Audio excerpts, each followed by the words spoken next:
آپ کو ڈرپ لگی ہوئی تھی ابھی بھی آپ کے ہاتھ پہ نشان ہے تو آپ اتنی بیماری کی حالت میں سپریم کورٹ آ گئے کیا ہوا ڈرپ کیوں لگائی ہے سر کیا ہوا کیا ہے ملک اور قوم کی خاطر میں کسی حد تک بھی جا سکتا ہوں اور عدلیہ کے توقیر اور اس کی تعظیم کے لیے میں بیماری کو میں جو ہے بالکل ہوا کیا ہے کھوسا صاحب ہوا کیا ہے ڈرپ کیوں لگانی پڑی آپ کو وہ ڈی ہائیڈریشن فوڈ پوائزننگ ہو گئی تھی اور فوڈ پوائزننگ سازی تھی دیکھو صاحب عمران خان صاحب کا مستقبل کیا دیکھ رہے ہیں سیاسی مستقبل ابھی عمران کا مستقبل آج اگر عوام پر چھوڑا جائے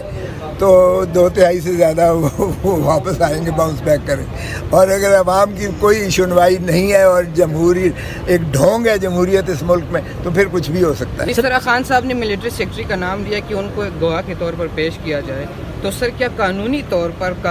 پر سر ان کو عدالت میں پیش کیا جا سکتا ہے سر حاضر سروس میجر جنرل کے رینک پہ سر دیکھیں کسی اور کے اور قانون کی بالادستی نہیں رہی ہے اور آئین کی حکمرانی اس ملک میں نہیں ہے تو پھر ظاہر ہے کہ اگر عدالتیں کمزور ہو جائیں گی تو پھر یہی ہوگا. اب دیکھیں یہاں چیف جسٹس صاحب کی بینچ نے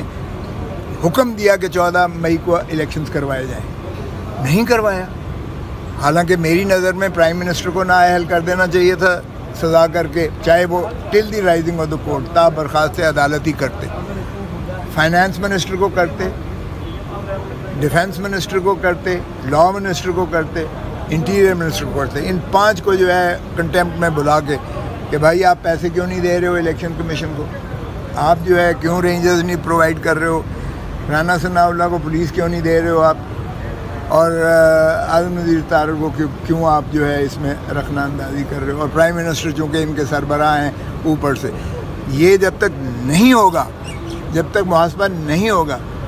قانون کی عملداری نہیں ہوگی, آئین کی عملداری نہیں ہوگی تو آپ کی غلامی مقدر ہے, چاہے وہ گورا کرے. کہتے ہیں مین پروپوزز گاڈ ڈسپوزز.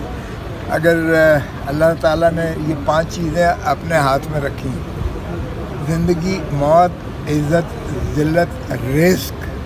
اگر یہ انسانوں کے ہاتھ میں ہوتا تو ایک دوسرے کو سب پناہ کر دیتے. تو یہ اللہ کے ہاتھ میں ہوتی ہیں. کسی کے جو ہے برا چاہنے سے کوئی ختم نہیں ہو جاتا ہے اور کسی کی خواہشات سے جو ہے وہ بادشاہ سلامت نہیں بن جاتا ہے. لیکن سب سے بڑی بدقسمتی یہ ہے کہ ہم اپنا اقتدار کی جنگ میں اتنا جو ہے آگے نکل گئے ہیں کہ ہم نے بالکل جمہور کو, عوام کو بالکل نظر انداز کر دیا ہے.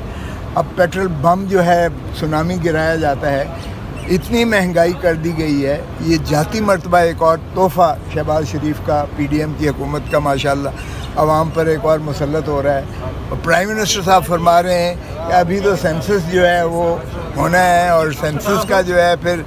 Election commission